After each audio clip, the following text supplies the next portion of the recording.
Bienvenidos a Milenio Mercados en Perspectiva, aquí como todas las semanas, ahora con Jorge Gordillo, director de Estudios Económicos de Cibanco, y su servidor Manuel Somoza para platicar de temas económico-financieros en México y en el mundo. Y yo quisiera iniciar con este programa diciendo que la expectativa del Fondo Monetario Internacional es que en este 2020 el mundo en concreto va a crecer un poco más que en el 2019, algo así como 4 décimas más. Sin embargo, viendo cuánto va a crecer cada uno de los países, se observa que este crecimiento no viene empujado por los países desarrollados, sino más bien se da por un crecimiento en los países en desarrollo, pero del continente asiático. Desafortunadamente, cuando vemos a los países en desarrollo de América Latina, pues las cifras son muy tristes, no tan tristes como la de México, que será 0 seguramente, pero pues no llegan ni siquiera al 3%, ¿no? Sí, bueno, pero esto nos lleva a pensar que podemos tener un año mejor.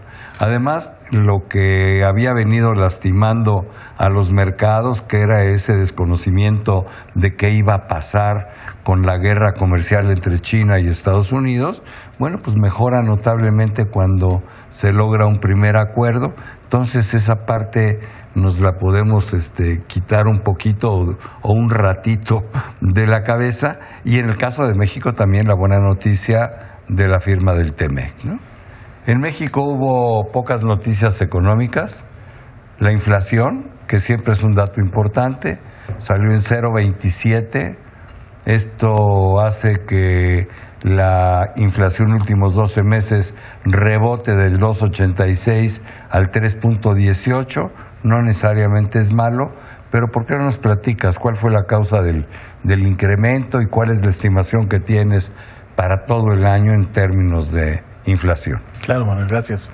Sí, el dato de la primera quincena de enero siempre es importante porque ya ahora sí nos pone pues enfocados completamente a lo que podría ser este 2020, ¿no? Y normalmente los inicios de año son de inflaciones un poco más altas de otros meses.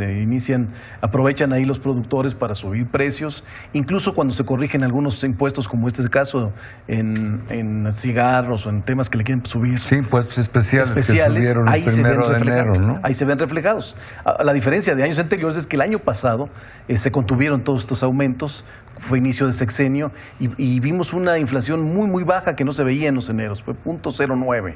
Entonces, estadísticamente, ahora que vemos un 0,27, por eso vemos un rebote en términos anuales importante, ya lo esperábamos. Es probable que este rebote se amplíe a febrero, pero no va a sacar del rango de meta al Banco de México, ni creo que vaya a dificultar en la decisión que tome para el mediados de febrero en cuanto a sus tasas de interés. Siguiendo con esta paradoja de la economía mexicana, donde pues, hay estabilidad pero no hay crecimiento, sale el dato del IGAE sobre el comportamiento de la economía en el mes de noviembre y es otra vez un dato muy malo, ¿no? 0,8 abajo, lo cual nos va a llevar a que el crecimiento en el año, en el 19, pues a lo mejor no sea ni siquiera 0, sino que sea negativo, ¿no? No, es correcto, o sea, noviembre no termina de ser un mes diferente a los demás. Nos han decepcionado todo el mes, todos los datos del año pasado fueron decepcionantes, fueron peores a lo que esperábamos siempre. Y bueno, noviembre en este grado negativo ya es más probable que el año cerremos alrededor de menos 0,2, menos 0,3, o sea, muy pegado a 0, pero en el lado negativo, ¿no? Así es. La economía en Estados Unidos pues, sigue creciendo en forma normal, va para un crecimiento en el año de entre el 1,8 y el 2%, con un mercado laboral robusto, pero bueno, vienen acontecimientos importantes que seguramente van a hacer ruido. Desconozco y más bien creo que no van a tener un impacto fundamental ni en lo económico ni en los mercados. El primero es el impeachment, ¿no? ¿Tú cómo ves este tema? Hasta ahorita en las encuestas no ha afectado a Trump en nada. Ya terminaron toda la serie de sus primeros argumentos de los demócratas, ya terminaron.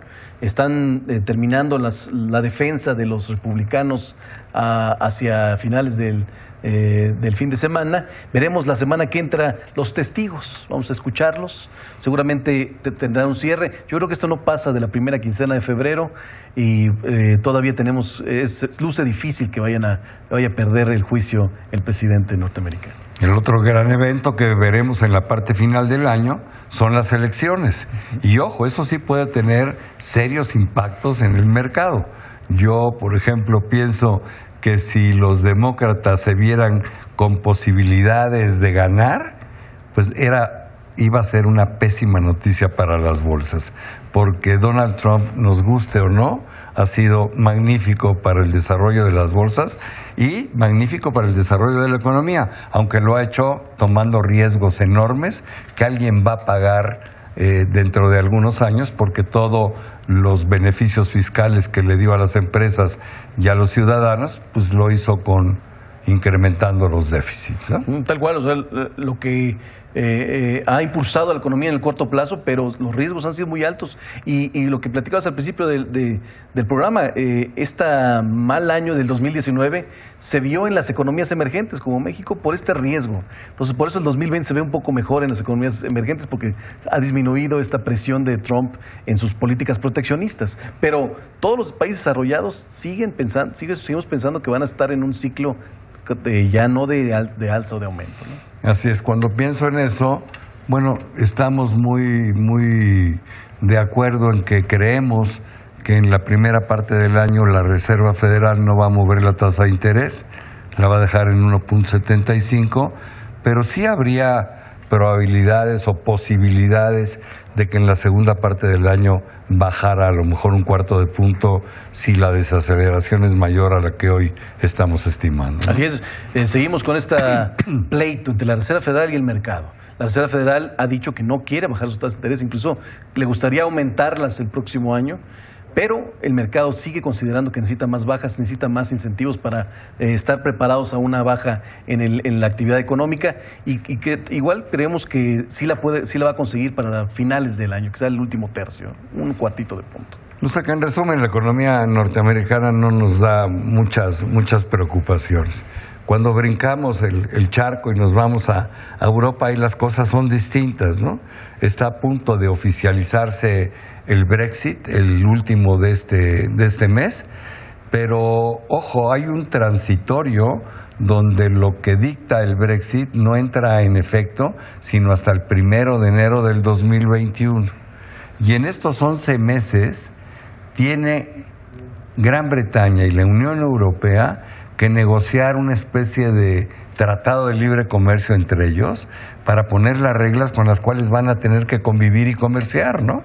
Y si no lo lograran, entonces en lugar de tener un Brexit suave, tendrían un Brexit duro con consecuencias muy malas para Gran Bretaña y también para los europeos, ¿no? Sí, tal cual. No va a ser, parece que ya están resueltas la salida de manera amistosa. Sí, la salida normal, pero la comercial todavía no se discute y efectivamente, normalmente las negociaciones comerciales tardan años en lograrse y aquí va a estar apretado, va a necesitar hacerlo en 11 meses y bueno, luce con un reto importante, con mucho riesgo. Ahora bien, ¿qué es lo que más te llamó la atención del Foro Económico de Davos que en la semana que termina se llevó a cabo? Bueno, es un foro muy importante porque vienen las empresas más grandes del mundo, los países más importantes, y entonces todo el mundo, los mercados financieros nos fijamos en qué repercusión pueda tener, pero también en qué política hay. Y lo que me llamó la atención es que otra vez el cambio climático volvió a estar en la mesa. No se llegó a nada específico, como es muy difícil lograrlo, pero por lo menos ya se había sacado de la mesa y es algún tema muy importante. Los incendios que hemos observado en Australia tienen a todos muy asustados y por por lo pronto vamos a empezar a ver alguna política o incentivos a ese respecto. Y también en los mismos mercados financieros van a empezar a buscar otra vez bonos que sean amigables al medio ambiente y pues vamos a buscar oportunidades también por ahí. Por otro lado, también las autoridades norteamericanas aprovecharon el foro para presionar a Europa en el tema comercial. Tienen una bronca fuerte, ¿no? Una bronca muy importante con los automóviles. Siempre se han quejado los norteamericanos de que ellos reciben y venden mucho automóvil europeo y los europeos no les venden o les ponen muchas restricciones a los automóviles norteamericanos. Entonces, los han amenazado con aranceles. Ya están ganando el juicio en la OMC con un estudio al respecto. Y bueno, es muy interesante porque sí están queriendo llegar a una negociación pronto y como es un tema político ya, porque lo va a usar como campaña Trump, puede generar algo de volatilidad en los mercados. Me dio tristeza que se comentó abiertamente en Davos la ausencia de México, la ausencia de nuestra presencia. Pero también me dio tristeza que abiertamente hubo foros donde se destacó la problemática de no crecimiento e incremento enorme de la violencia en el país. Qué mal que eso haya trascendido las fronteras, ¿no? Porque esto se ve en Davos como una de las causas principales por la cual, bueno, pues los inversionistas no están tan encantados en venir a invertir a México. Sí, tal cual, fue la secretaria de Economía la que representó al presidente y, bueno, por supuesto la queja es esta, la seguridad, el no crecimiento. Ella se trató de subrayarle un poco más a la estabilidad, el compromiso que tiene el gobierno sobre la estabilidad económica, lo que es bueno, pero necesita una visión también del otro lado que incentive o que vuelva a darle confianza al inversionista y tener más incentivo a la economía, ¿no? Sí, yo honradamente creo que México tiene, insisto en ello y lo he repetido muchas veces, hay cosas que se han hecho muy bien, finanzas públicas sanas, el endeudamiento en términos de porcentaje del tamaño de la economía no ha crecido, la inflación va para abajo, tipo de cambio estable, pero no vemos nada en el crecimiento y eso hace que esta economía siga estancada y México con tantos niveles de pobreza no se puede dar el lujo de no crecer, no se puede dar el lujo de no crear empleos. Caramba, ahí hace falta algo. Y en términos de inseguridad, yo sí creo que falta un pacto nacional del presidente como cabeza, uniendo a todos los jugadores políticos a favor de él o en contra de él, pero como la inseguridad no beneficia a nadie, creo que objetivamente sí se podría lograr un pacto de todos los actores políticos, bueno, pues para empezar a resolver el tema. Correcto. Y con eso se nos va el tiempo, con eso terminamos. Jorge, muchísimas gracias, pero sobre todo gracias a ustedes por estar aquí con nosotros semana a semana en Milenio Mercados en Perspectiva.